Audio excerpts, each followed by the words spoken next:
them though for their outreach. They got a strong outreach to like non-observant Jews or people that don't really observe Torah. Like they encourage them to uh become knowledgeable within the Torah and Judaism, and it's commendable to me. It's for sure commendable. I mean, I think it's a good idea.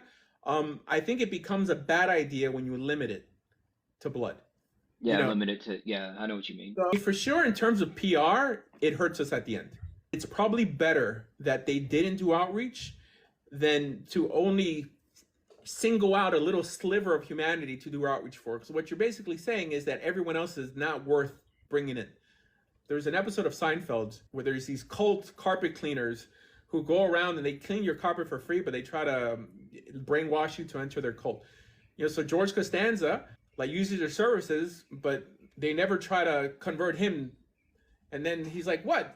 Am I not good enough?" And they just didn't want him, and it frustrated him. And that's what happens when people see outreach by Jews only for Jews. It builds resentment. And people don't understand that. And people think that outreach is such a great thing. It's not. If the only thing you're doing is increasing the thinking in the Jewish world that it's us against them. Because if it's us against them, they are always going to win. Okay? This idea that God is always by your side is not true. We have to earn the support of God. This is why, especially now, I'm worried about all these countries attacking Israel. Because in the last major war, Israel essentially lost. Israel lost the 1973 war, and it was America that saved them. Right. The idea Yeah, that Nixon. No, not yeah, Nixon. correct, it was Nixon that saved them. So this idea that God's always on your side, guys, please, let's be realistic here. I mean, I have a lot of friends that live in Israel. Like, I don't want it to be harmed. We have to work on our PR. This idea that you're going to have Chabad rabbis on TikTok speaking in behalf of Judaism. I'm sorry, what they spew is bigotry.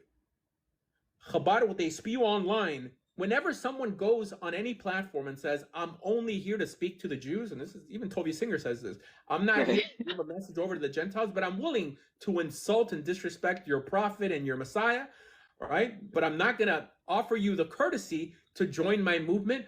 All that does is build resentment. Now, the average person who comes in this channel will say, "Well, don't you know Judaism is against proselytizing?" Not true. This is why I have this show, so people could come up here and show me how Judaism is against proselytizing. It's not. Okay? Right. They just repeat it over and over again. Like Goebbels says, if you say something over and over again, people start to think it's a truth, right? And then even when the truth is, there aren't too many knowledgeable rabbis on TikTok, right? But I'm on YouTube as well right now. People could come up here, like, and dialogue the issue. Yeah. But yeah, go ahead. Yeah, I will say that Tanakh in totality, it argues your position better than it argues their position. Like, if I give an example, like Ruth was a Moabite woman, and she was non-Israelite, but she declared to her mother-in-law, said, "Your people shall be my people, and your God my God." That's Ruth 1:16. And then you got like the mixed multitude in Exodus 12:38. I think the Tanakh in totality argues your position Oh, yeah, no, most. the Torah. All I need is for the Torah to argue my position, right? I mean, if it's in the Torah, then it's authoritative from God, right? So Right. the mixed multitude, at least the way the rabbis saw it in the Talmud, it's unanimous that there were more of them than they were of Hebrews, and they all accepted the Torah. And a few chapters later, they're all called Israel. I think there's only one instance in Numbers that it refers to them, like just doing something that the Israelites are doing also, right? But they all just became Israel. This means that the belief system of the God of Israel, whatever you want to call it, Torah covenant, is a universal one, right? The only Right. reason he sought out Moses to lead out the Israelites from Egypt was because of a promise he made to Abraham. It started with the tribe, but it wasn't supposed to just remain in the tribe and you're supposed to push people out. That absolutely makes no sense, right? I would say the vast majority of Jews walking around today have converts in their line, a great amount. This is one reason I don't like secular arguments for the state of Israel, right?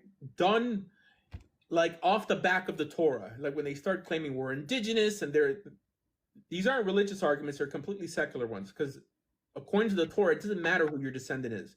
Okay, the land of Israel doesn't belong to the Jewish people. The land of Israel belongs to whoever keeps the Torah.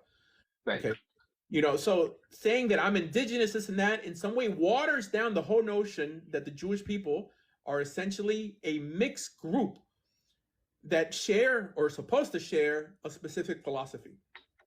And they lie by omission, meaning Muslims will come up on these Israeli TikTok lives and say, so what you're saying is that because your mother's Jewish, the land belongs to you, right?